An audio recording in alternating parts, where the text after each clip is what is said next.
Bienvenidos. Hoy vamos a meternos de lleno en una de las historias más famosas del mundo, pero para descubrirle todas esas capas que normalmente no vemos. Lo que parece un simple cuento sobre ser buena gente, en realidad es un drama legal, racial y económico súper complejo. Para desarmar bien esta historia, este va a ser nuestro mapa. Vamos a ir paso a paso para construir una perspectiva totalmente nueva, una que va mucho, mucho más allá de la lección que todos nos sabemos de memoria. Y bueno, para empezar, vamos a lo básico, ¿no? Recordemos esa versión de la historia que seguro hemos escuchado desde la infancia. La conclusión es súper conocida. A un hombre lo asaltan y lo dejan tirado. Pasan por ahí unos líderes religiosos y pues se hacen de la vista gorda. Pero luego llega un desconocido, uno muy amable, y lo ayuda.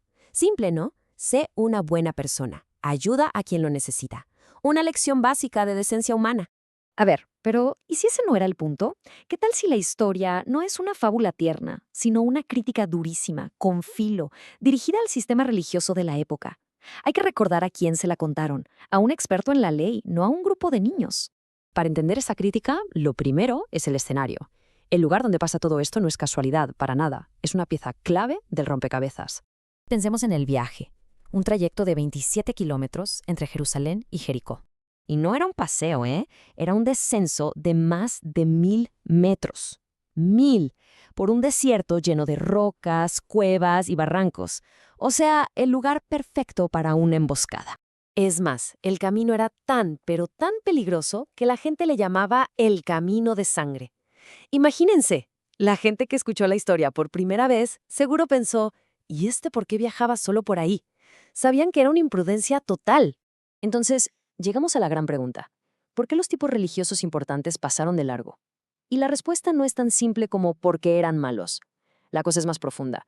Es un choque entre la ley de Dios y la vida de un hombre. Aquí, la clave de todo está en las palabras que se usan. Se dice que el hombre estaba medio muerto.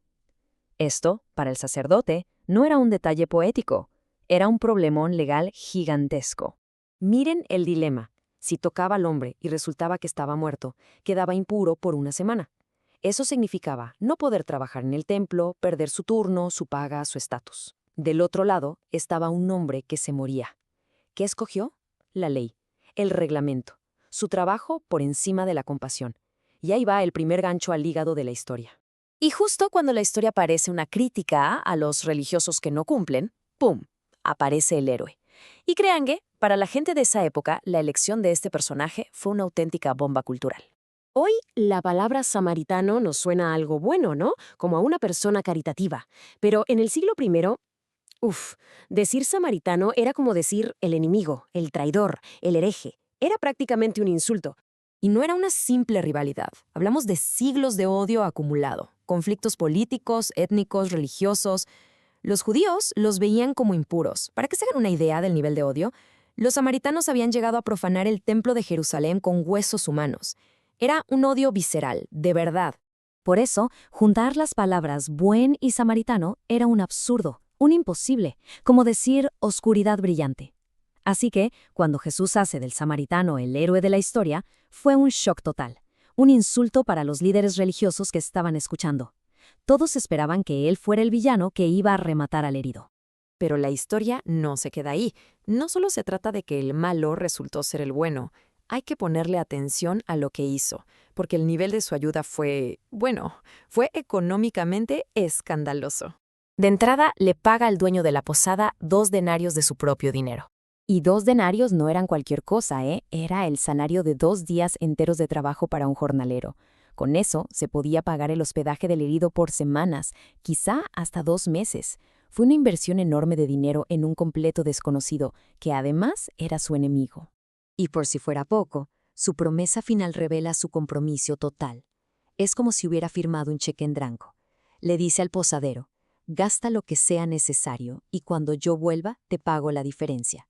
Una responsabilidad ilimitada para asegurar el bienestar de ese hombre. Bueno, entonces, si juntamos todas las piezas, ¿cuál es el verdadero punto de esta historia? ¿Cuál es la lección revolucionaria? El punto crucial es este. La parábola es un desafío directo. Es una crítica a usar la religión como pretexto para la indiferencia. Rompe por completo los prejuicios, poniendo al enemigo como el ejemplo a seguir. Demuestra que la compasión es acción, es sacrificio y no tiene límites. Y sobre todo, redefine quién es tu prójimo. No es alguien como tú, es cualquiera que esté en necesidad. Y esto nos deja con una reflexión final que lo cambia todo. La parábola le da una vuelta de tuerca a la pregunta original. El enfoque ya no es tratar de definir quién merece ayuda. La pregunta real, la que nos toca a nosotros, es ¿de quién vamos a hacernos prójimo? La responsabilidad, al final, es nuestra.